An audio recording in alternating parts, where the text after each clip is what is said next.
di ba? Sabi ko na nga Bongbong Marcos hindi sumipot sa Pampanga, yung mga rally doon sa alyansa, hindi na naman sinipot ni Bongbong Marcos.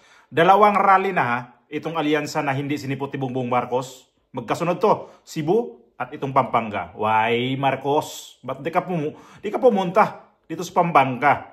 Na isa rin to sa pinakamalaking probinsya na makakuha rin ng mga buto dito. Kasi nga sabi ko, di ba, na ito si Bongbong Marcos, pinaubaya na lang tumiyang kanyang mga kandidato dito sa mga lokal na nagrarally doon. At pupunta na lang yung mga kandidato sa alyansa para makikisabay doon sa mga local official, local campaign, para doon sila makipag-proklama din doon.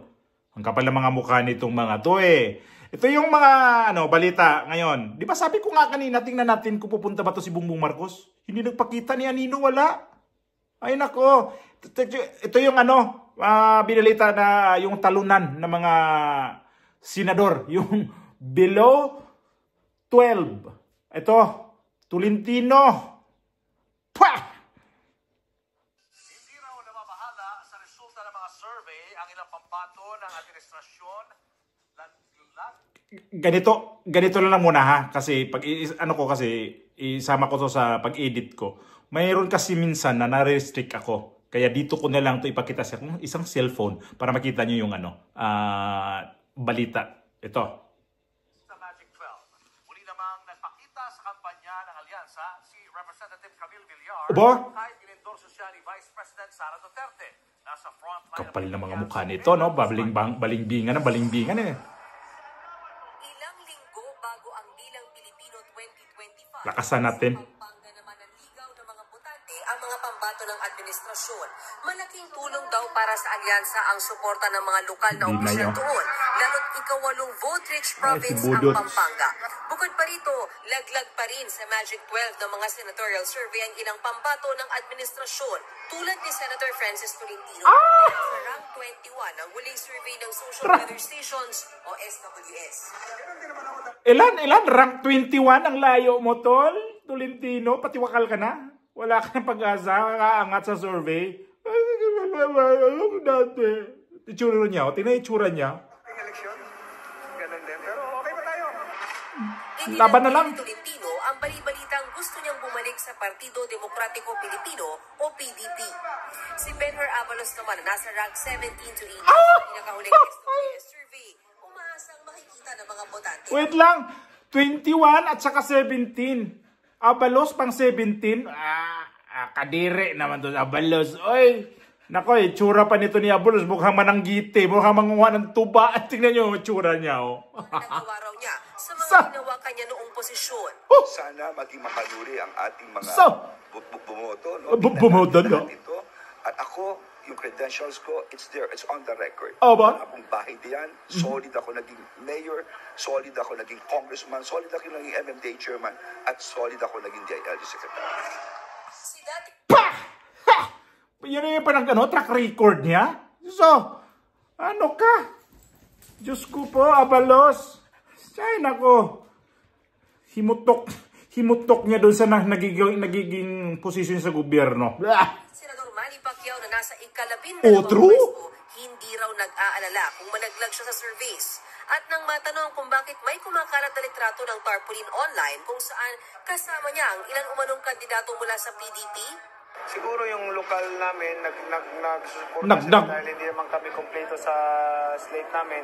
So baka may siningit sila na susuporta ng mga senador, no? At yun naman... Palusot si Pacquiao! Siningit doon? Kulang kayo ng isa? Ilan bang kulang nyo? Pinasok ka si Bato, at saka sino may pinasok doon? Si Bongo, no? Tama ba? Okay lang yon, pinasok doon. Pero palusot ka na naman. Ay nako, laglagan kayo At respetuhin naman natin yung desisyon din ng mga lokal. para naman kay Erwin Tulfo na pumapangalawa sa survey, hindi na raw niya hinahangad na maging top-notcher. It doesn't matter anymore. Why do we have to gun for top 1, di ba? Ang importante, kung you will perform in the Senate. At ngayong kumalas na sa alyansa sa Senator Amy Marcos, Umaasa kaya si Tulfo na may isama sa kanilang lineup ang kanyang kapatid na si Ben Tulfo? I don't know kung nag-uusap sila ni Presidente. Sana ganun na si Tolben kung walang ibibigay yung administrasyon. Pero wala naman sinasabi sa amin. Dumalo rin sa event si Las Piñas Representative Camille Villar pero tumanggi siyang magbigay ng panayam kaugnay sa pagsuporta sa kanya ni VP Sara Duterte maging sa issue ng umano'y vote buying sa Cavite. Nagbabalita mula sa frontline. Ay nako, itong Tulfo na to,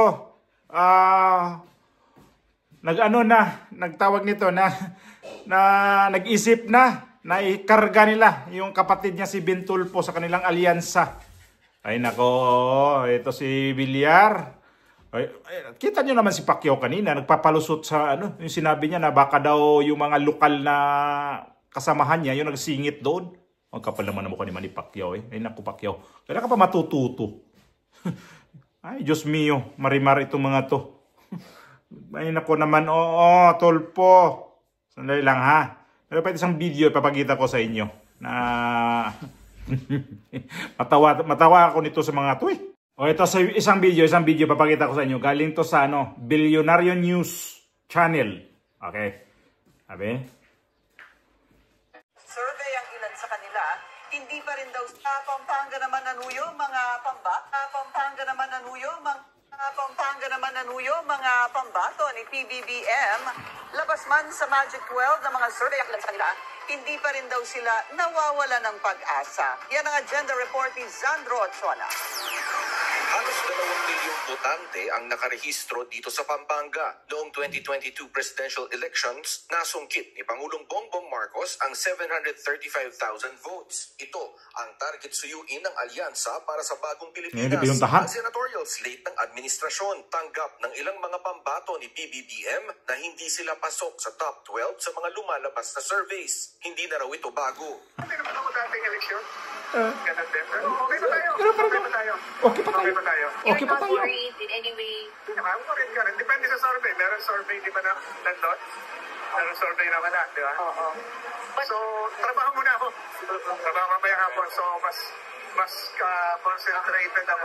August 2024, nang umalis sa PDP laban ni dating Pangulong Duterte si Tolentino para sumama sa Partido Federal ng Pangulo. Ba't ba akong nawala ito? Policy differences sa China, gano'n, di ba? Balik tayo to sa... You maintain that, sir. Yes.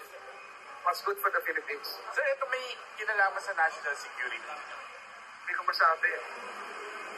Basta importante sa buhay niyo. Si dating DILG Secretary Ben Hurabalos, ipinagpasalamat ang paghahayag ng suporta ng mga Kapampangan. 3 linggo bago ang halalan, hindi pa rin siya pasok sa mga survey. Malaking bagay ito because these are things that you do not see on the surveys. These are the local support on the ground na basta endorse ka ng mga governor, ng mga mayors. Of course, kasama ka sa ballot sample ballot. Malaking bagay ito. Si dating Senate President Tito Soto, napasitanda na sa kanyang pwesto sa mga survey, ipinaliwanag kung bakit pa iba-iba ang ranking ng mga tumatakbo. Hindi naman nakakapagtaka yung tumatalon-talon ang ranking mo. Kasi depende kung saan kinuha yung survey. Ang survey, for everybody's information, hindi the same place all the time. Hindi the same province all the time. Every survey nila, paano yan? Palipat-lipat yan, patalon-talon yan. They don't stick to one province. Kasalukuyang nasa ikalawang pwesto ang veteran broadcaster na si Erwin Tulfo. Kumpara noong mga nakaraang buwan na siya ang nangunguna sa mga survey. Aminado siyang apektado rin sila sa mga nangyayari sa bansa. We were expecting that the day na FPRRD sent to The Hague, na-anticipate ko na yun that this is going to happen. So we braced ourselves. Mabuti nga, at least, ganun lang nangyari. Pero ngayon, medyo umaangat na kahit paano, medyo humuhupa na.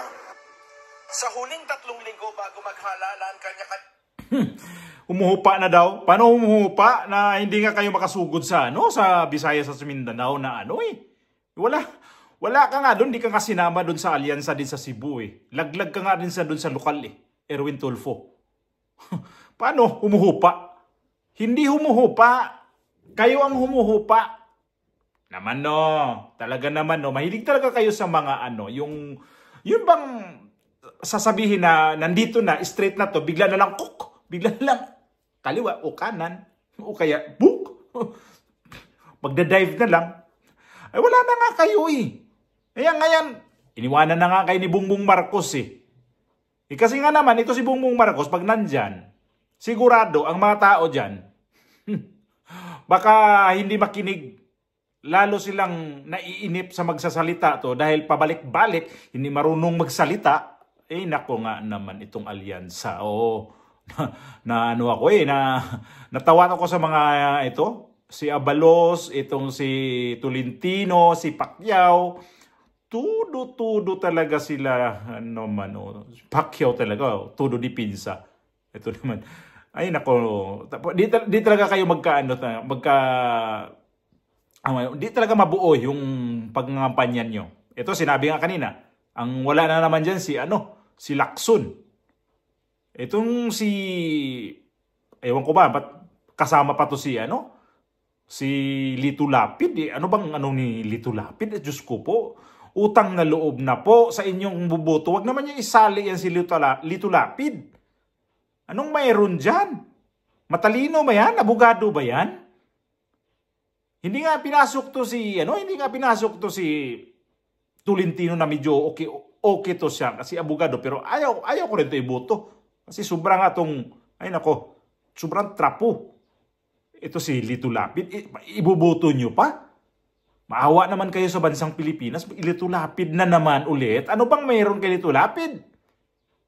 Ito sila na yan, Soto, wala, tanda na yan. Nirayuma na nga yan eh. Ito si Lacson. Naman ang bihira namang buhay to. Grabe. Natawa na talaga ako nito sa mga itong mga kandidato ng alyansa talaga. Hopeless na nga. Ay nako. Sa bagay ganyan talagang kandidato.